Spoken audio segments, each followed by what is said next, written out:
It's an alien landscape where magnetic tornadoes twist upward tens of thousands of miles.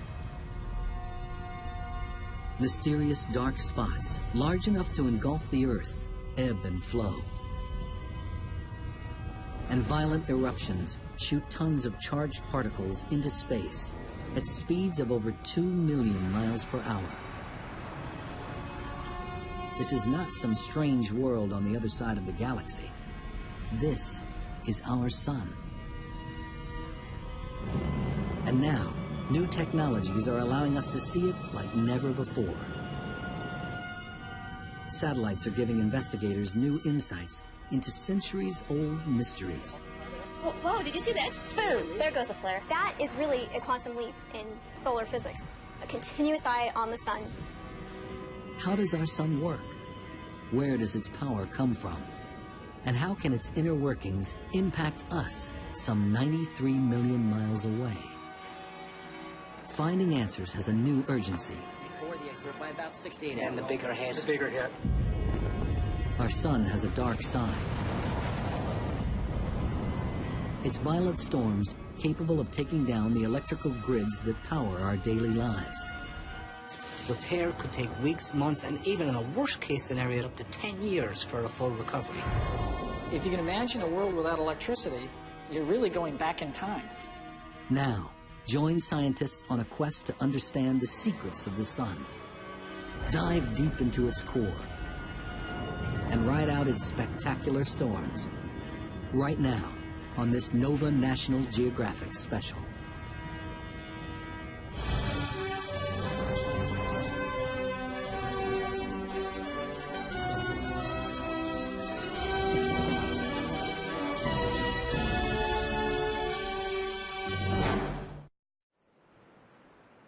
Dawn, February 15th, 2011, Boulder, Colorado.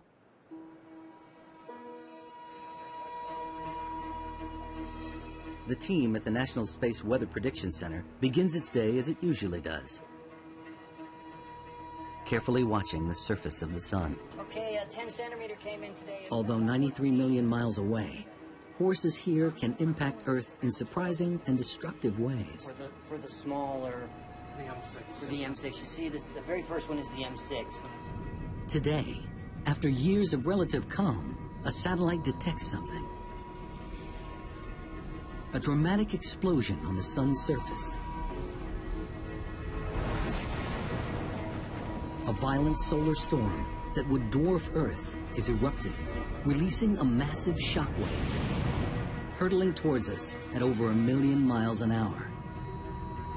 Right now, no one is sure what to expect. But I think that the M6 is going to get here. We have to determine when that thing is going to impact Earth's magnetic field. It's going to be sometime tomorrow, perhaps later in the morning, later at night. That's exactly what we're trying to determine. In fact, I have to join the discussions right now, so I'll get back with you. The team models the approaching storm. So 15Z for the arrival of the CME. This is it here. Right there. Their simulation shows it racing out from the sun on the left towards the small dot on the right, Earth.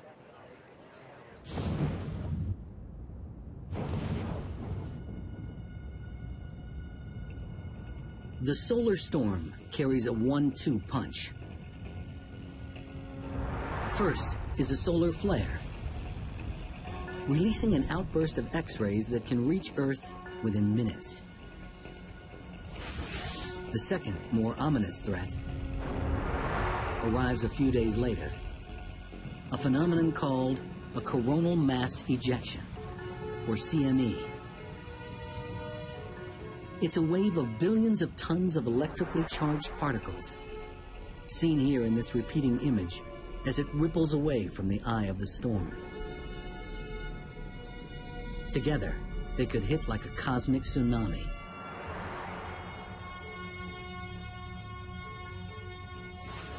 Delivering a surge of radiation and an electrical spike of trillions of watts, potentially crashing the power grid. Sound far-fetched? In March 1989, in Quebec, Canada, That's exactly what happens. One by one, power stations crash, disabled by the overwhelming power surge caused by a CME wave. In less than 2 minutes, 6 million people are left without power.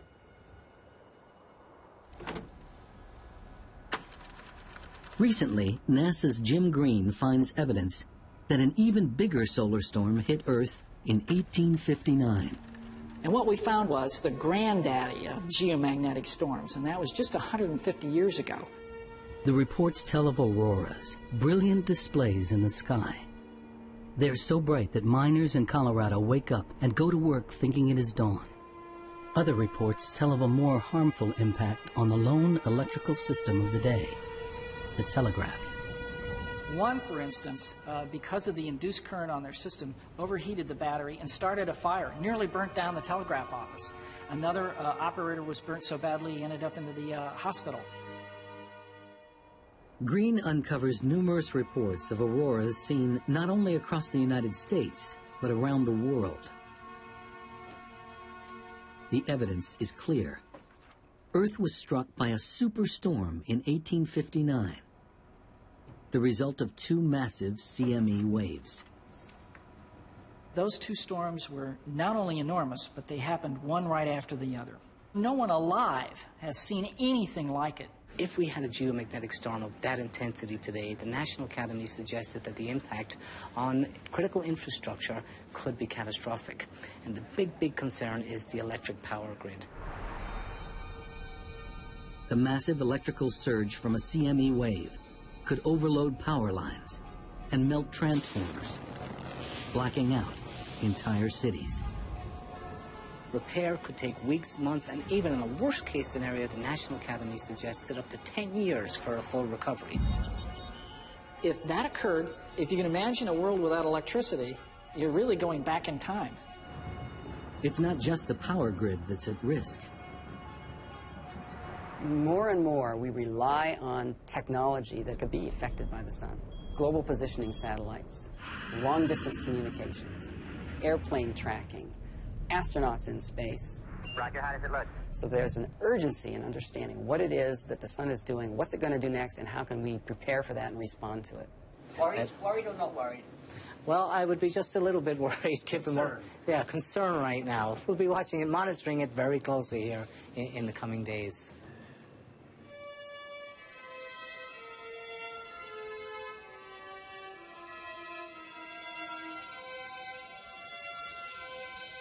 We've gazed at the sun since antiquity. We've worshipped it and built entire cultures around its power.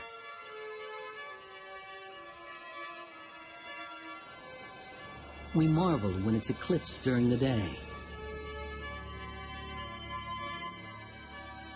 and when its power lights up the night sky with dancing curtains of light, the aurora.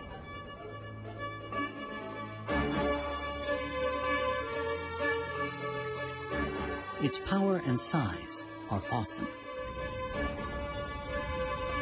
It is so huge, 1 million Earths could fit inside it. Temperatures at its core soar to 27 million degrees Fahrenheit.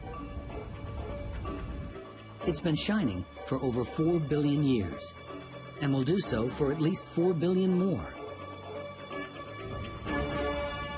Yet for something that has such an overwhelming influence on our lives, the sun is mysterious. How does the energy generated in its core reach us as sunlight? What processes are at work inside the sun? How do these powerful inner workings generate explosive solar storms? These are some of the mysteries scientists must understand to protect us from the sun's darker side.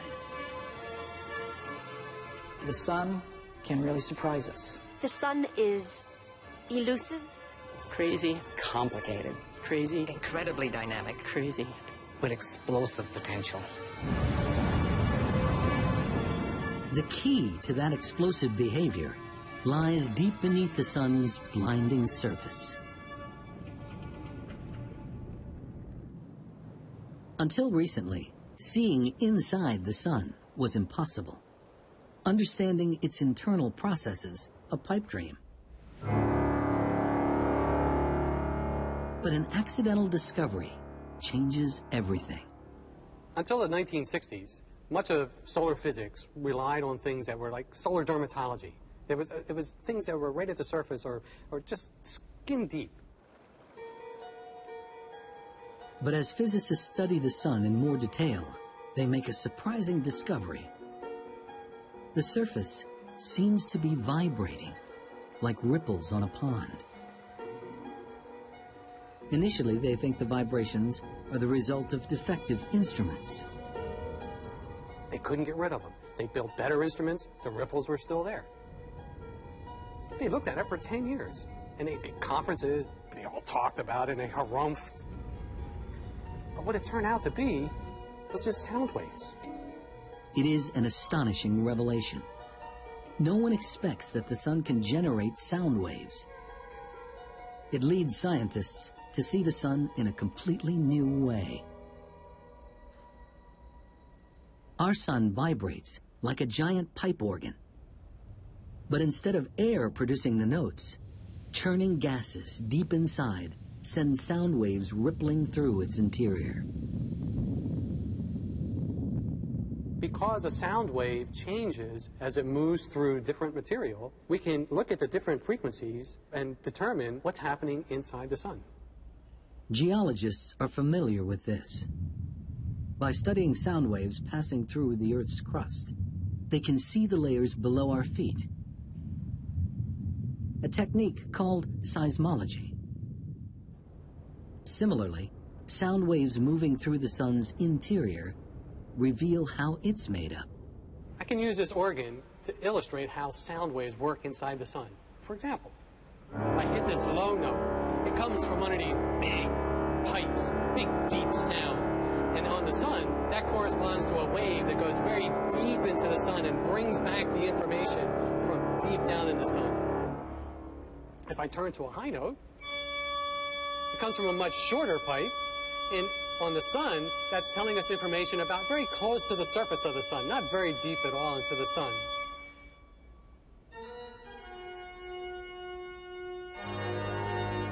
There are 10 million different frequencies resonating in the sun. Deciphering them leads to a seismic shift in understanding its structure, creating a new science, helioseismology.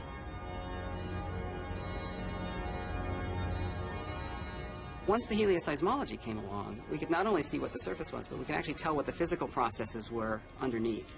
So by looking inside, we can actually see what the sun is doing.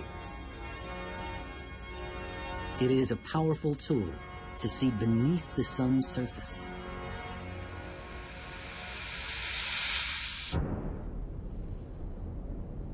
Studying the sun's sound waves reveals a complex, multi-layered machine.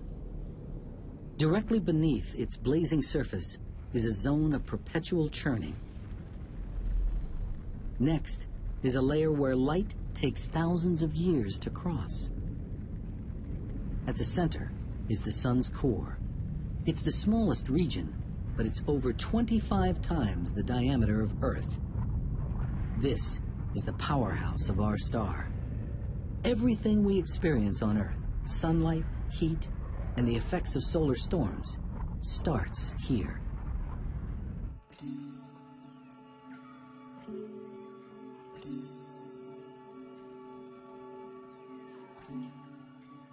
So what's it like here? What's the core made of? Well, the sun's a crazy place, right? It's far too hot to be a solid. We know that. Right? Heat it up, it's far too hot to be a liquid. And so you think, well, it's a gas, right? Well, not really. It is this gaseous soup of charged particles that we call plasma. You're more familiar with this soup than you might think. There are plenty of examples. Fluorescent light bulbs, flames, neon lights, perhaps fancy TVs that I can't afford. But these are all plasma. Plasma's sort of all around you. But plasma is radically hotter at the sun's core. The closest thing on Earth is lightning.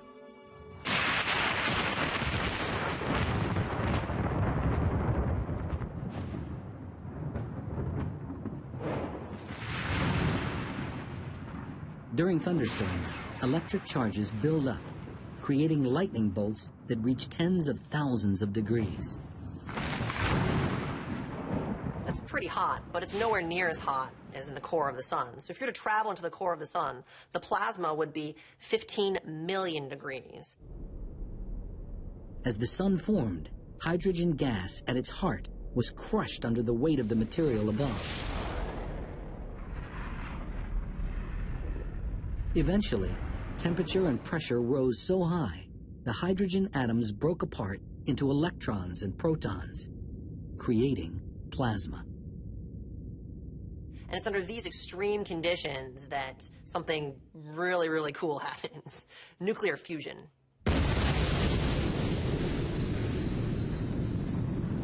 It's the same atomic process inside the hydrogen bomb. Under tremendous pressure, protons in the plasma fuse together, releasing photons, minuscule packets of heat and light. An unimaginable number of photons are made every second, generating the sun's incredible power, some of which reaches us as sunlight. This atomic alchemy converts over 4 million tons of mass into energy every second in an endless loop. That much mass into energy is the equivalent of 10 billion hydrogen bombs being created every second. The sun does this day in, day out. It's been doing it for 4 billion years, and it's going to continue to do so long after I'm gone.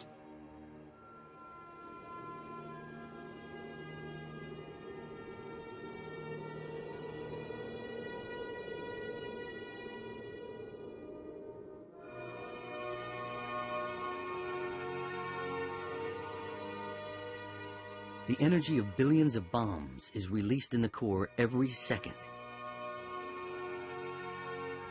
This begs a simple question. So you could ask, well, why doesn't the sun blow itself apart?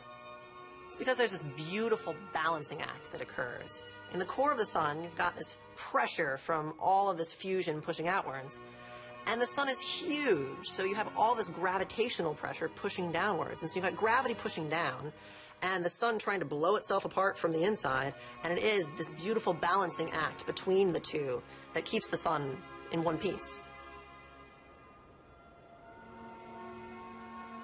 This light, born at the core, reaches us after a remarkable journey.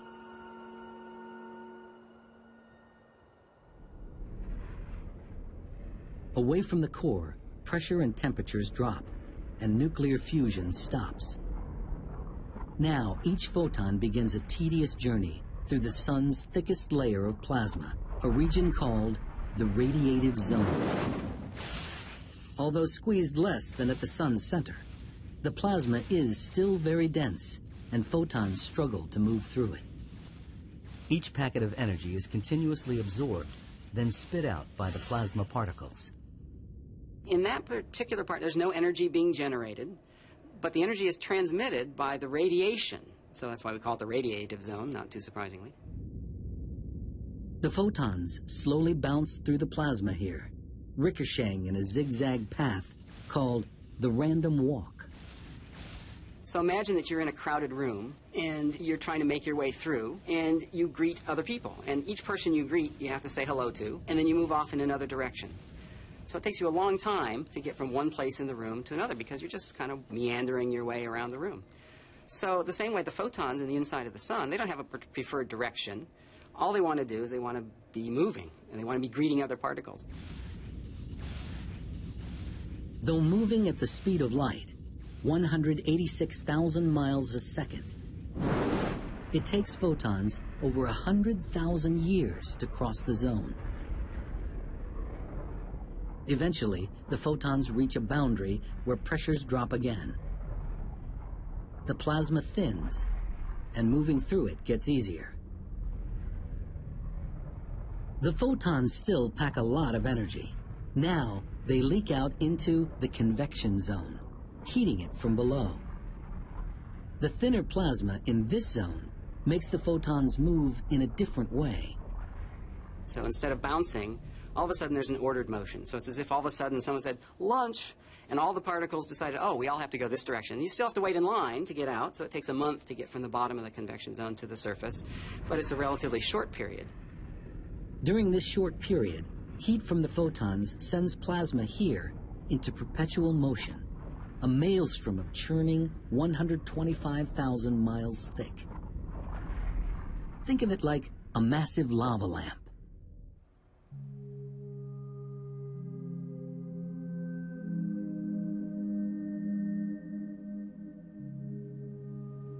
There's heat that enters at the bottom from the light bulb.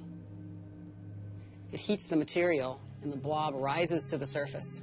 When it gets to the top, it cools off. And when it cools, it gets more dense and falls back down.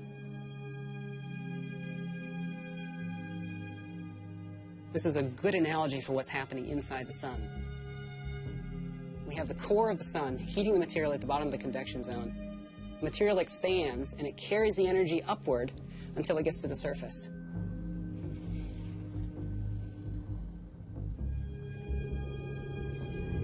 These incredible images reveal convection at the sun's surface, rising and sinking plasma that creates a mesmerizing structure called granulation.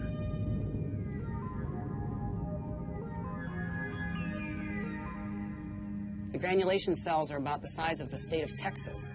They only last for about 12 minutes, so there's an incredible amount of energy. It's a very dynamic, very chaotic place. And all of the activity is going on the surface of the sun where we can see it. Photons produced at the core finally reach the surface. They emerge as a weakened form of solar energy. This weakened energy reaches Earth in 8 minutes. We know it as sunlight. So 100,000 years, about a month, and then 8 minutes. Once you get to the surface of the sun, it just takes 8 minutes to get to where you can see it. Unimpeded, the trip from the core to the surface would take the photons a matter of seconds. In reality, the sunlight that shines on us today may have been created during the last ice age.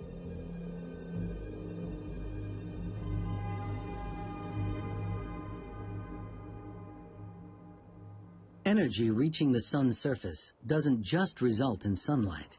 It can also trigger solar storms.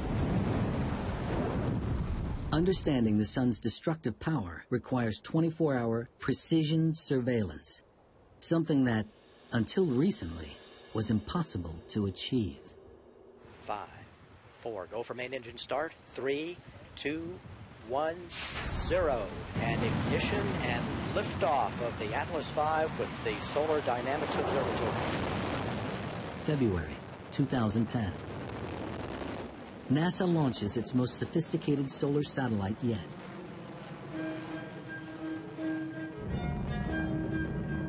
The Solar Dynamics Observatory, or SDO for short.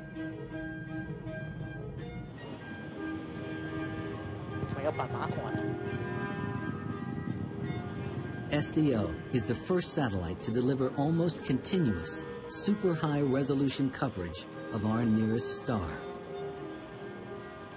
giving researchers unprecedented access to the sun and its secrets.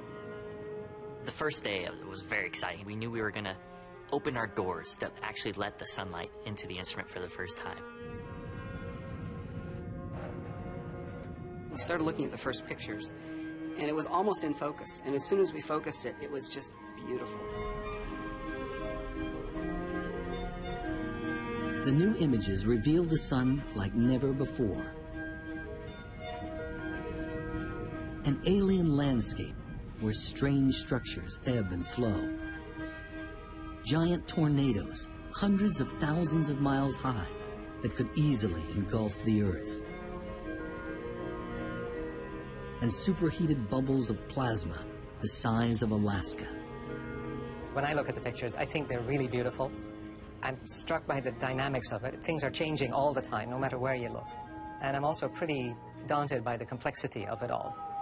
That's not surprising.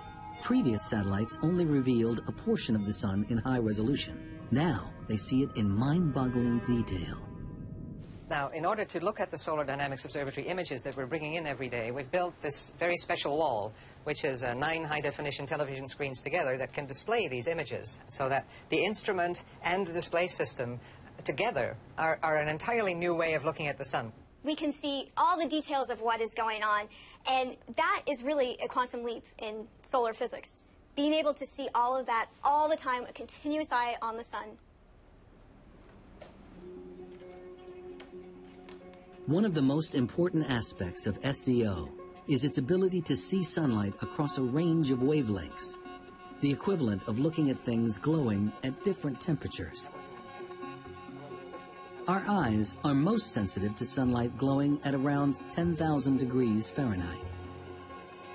At this temperature, the sun's surface looks almost featureless.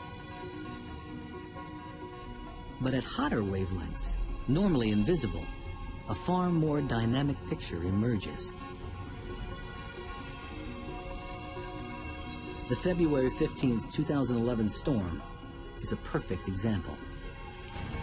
In this repeating image, at around 90,000 degrees Fahrenheit, SDO captures just a ghostly trace of the CME wave. But at just over 1,000,000 degrees, the superhot plasma rippling away from the eye of the storm is much clearer. This allows researchers to see coronal mass ejection waves evolving across the entire sun. This is an absolutely amazing time for solar physics because of these beautiful high-resolution images that allow us to understand better the physics behind what's going on when solar storms erupt.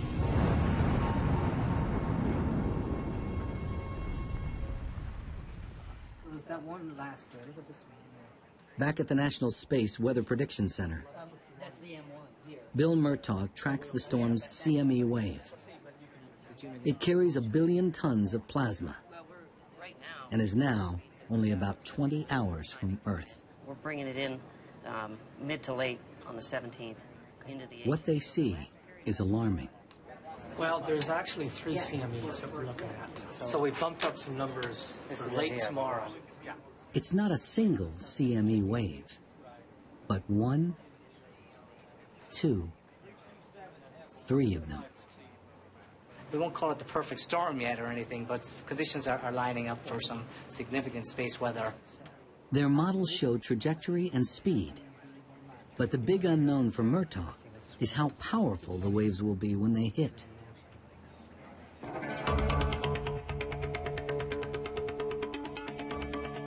The answer lies in a force that governs the sun: magnetism.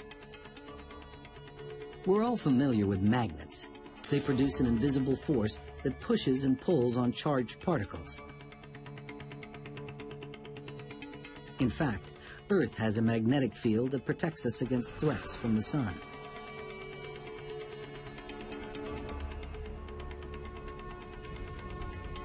But we are less familiar with the sun's magnetic power, which researchers believe plays a major role in driving solar storms. We've essentially learned that it takes 2 things to make a star magnetic. It needs to have these convective motions right underneath the surface, the bubbling of the gas. It needs to spin, and the faster it spins, the more active it becomes.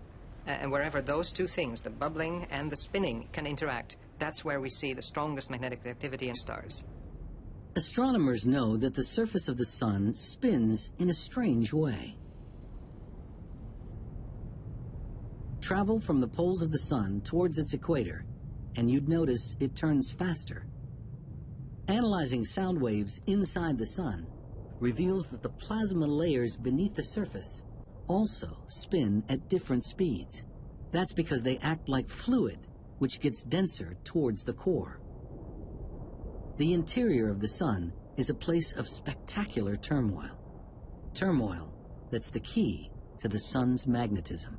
The motions there, the convection, the differential rotation, the motion from equator to pole, are driving a new force. They're driving a magnetic field.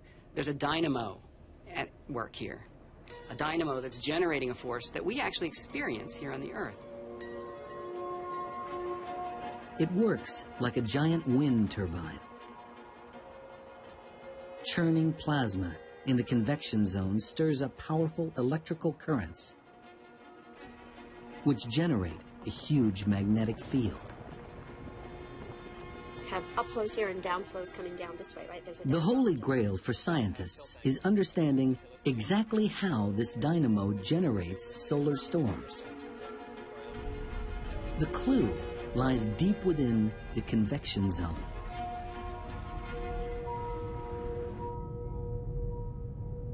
Magnetic field lines normally run from pole to pole. But with all the turmoil in the convection zone, that pattern can't last. Rotating layers stretch them horizontally. Convection twists and braids them. Under immense strain, they begin to kink upwards towards the surface. Imagine this spring is a magnetic field line. The magnetic field inside the sun is amplified, is strengthened by the rotating motions and the shearing motions and the churning motions inside the sun. It wants to expand upwards, and it does, until it pokes out through the surface of the sun. Tracking invisible field lines is normally impossible. But plasma plays a critical role. Even though the magnetic field lines themselves are invisible, the plasma, which is heated and hot, can light up along these paths. In maybe the same way, you could think of a highway, and at night you wouldn't see the highway at all, but with the cars with their headlights on, you'd see the path of the highway. Watching field lines is critical to understanding solar storms.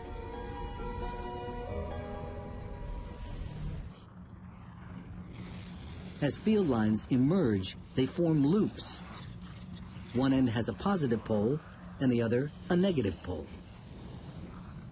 Churning plasma beneath the surface twists these loops, pumping them with energy. If twisted enough, positive and negative parts of the loops cross. When they do, they short-circuit with a tremendous explosion. The energy released heats the plasma to millions of degrees, resulting in a spectacular solar flare.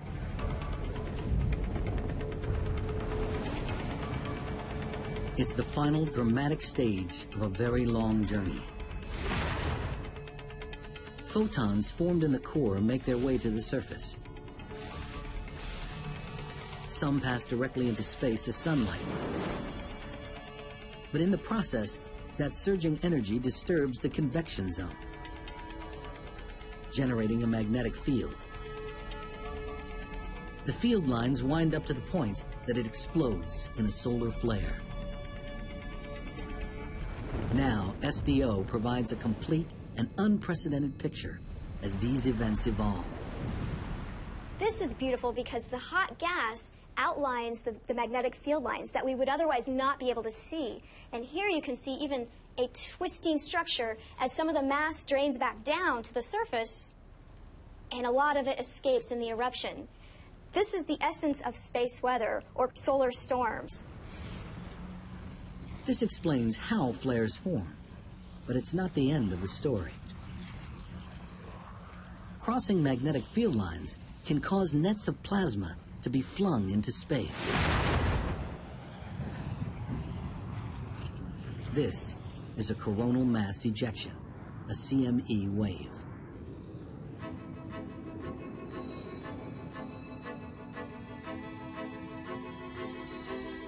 The portrait of how solar flares and CME waves form is coming into focus.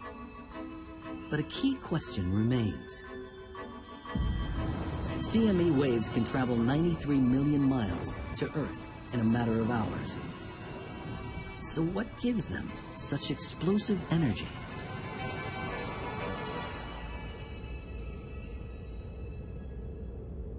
Part of the answer is hidden here in the sun's atmosphere, the corona.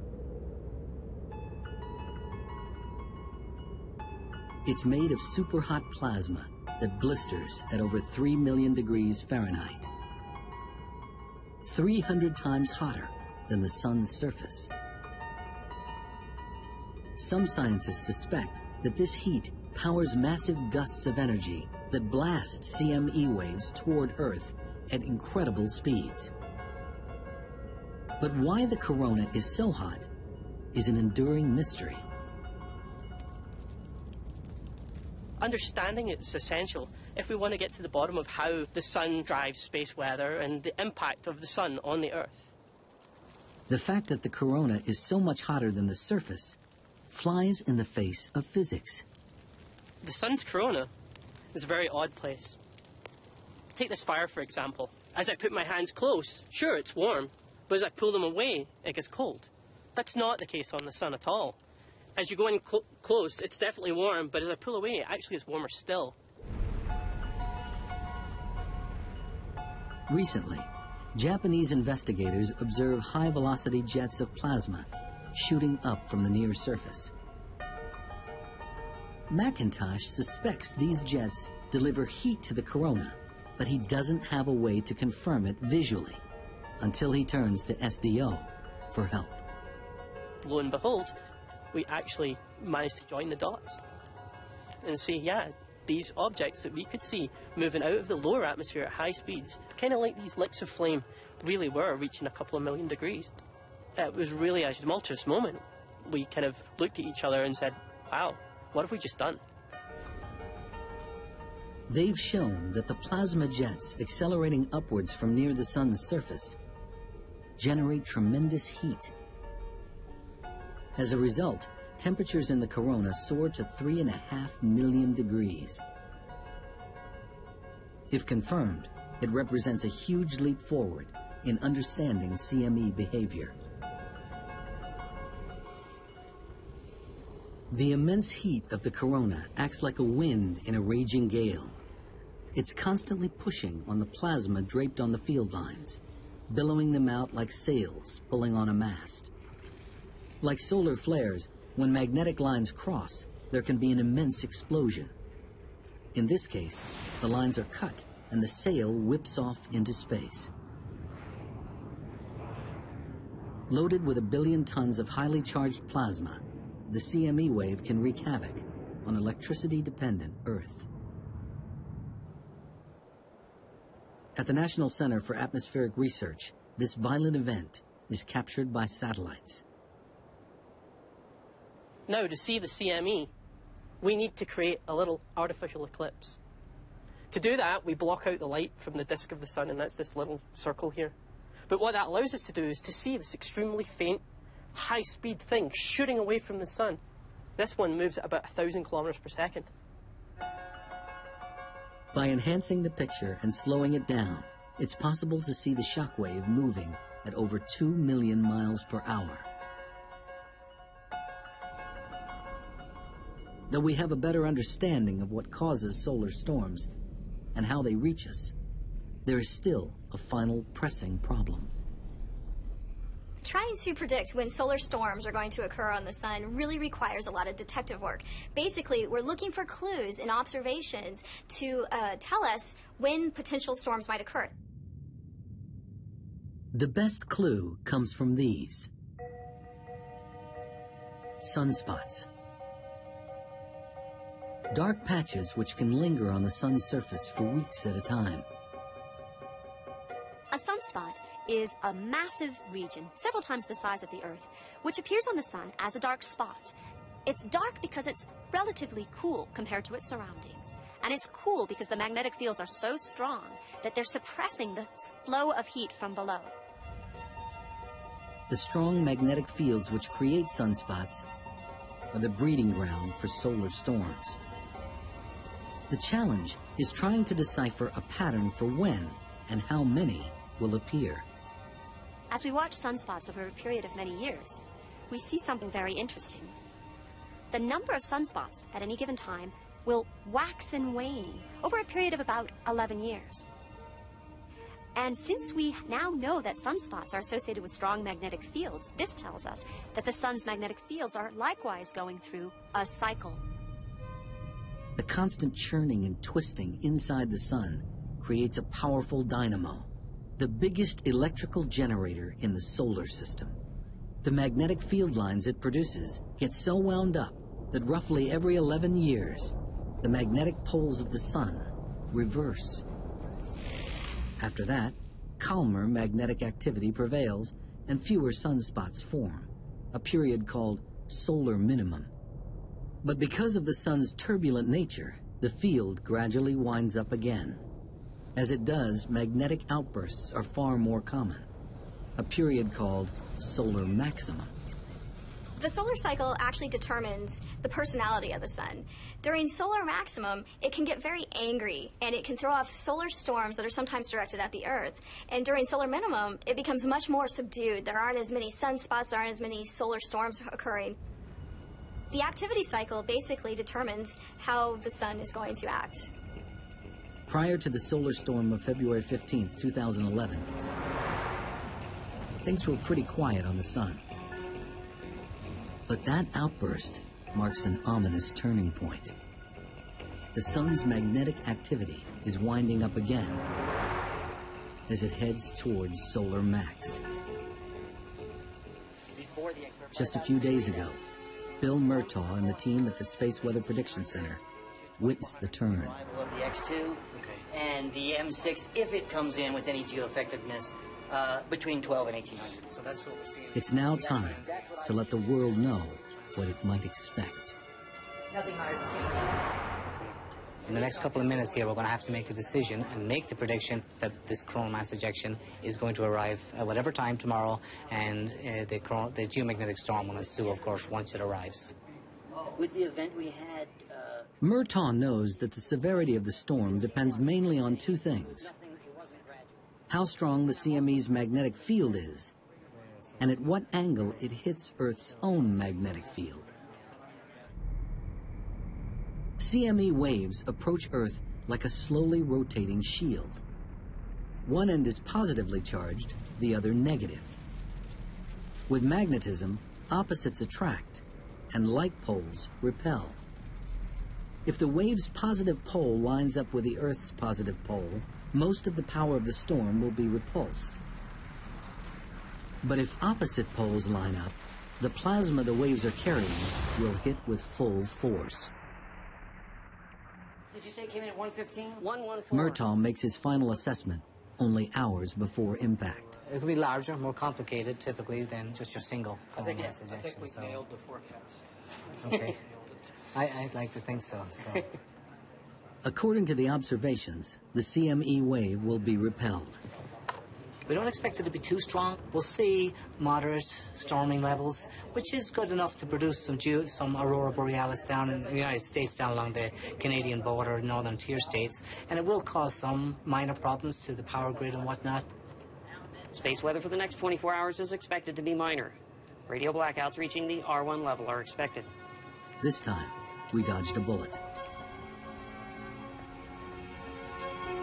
But disturbing evidence suggests the Earth will not always be so lucky. It's a cautionary tale.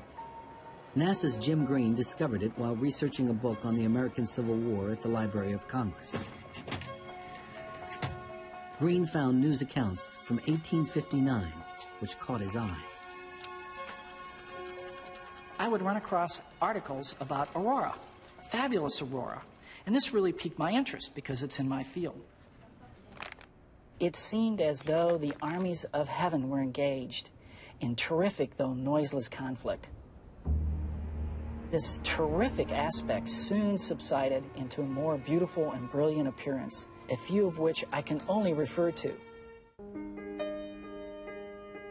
On the day before the waves hit, a British astronomer observes a giant sunspot group light up with two massive flares. The second CME wave hit 18 hours later, allowing Green to calculate its speed, 5 million miles an hour, plowing into Earth at almost 4 times the speed of the February 15th, 2011 CME waves. Using the various reports, Green is able to reconstruct the 1859 storm.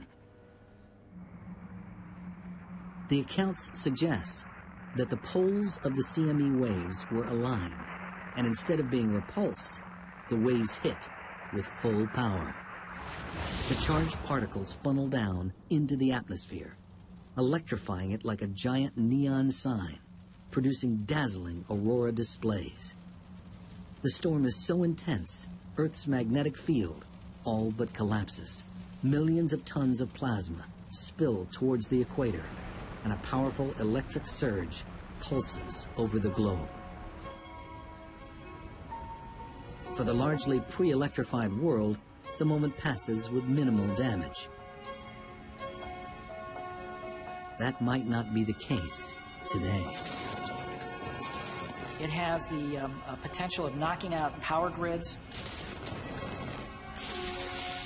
And if it burns out transformers that are hard to replace, we may be without electricity in many areas for a very long period of time.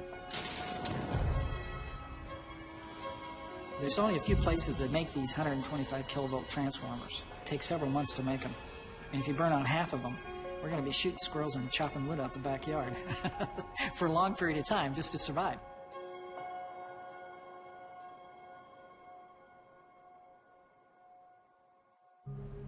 Everything grows, but the 3D is really... Today's solar scientists believe it's not if, but when the next big one will strike.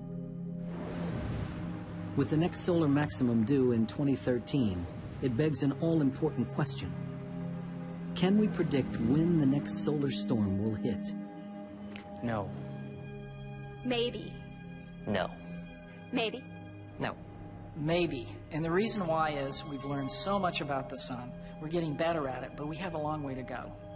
And the more we look at some of these historic events, the more we get a deeper appreciation for what we need to know. Today, we see the sun better than ever before.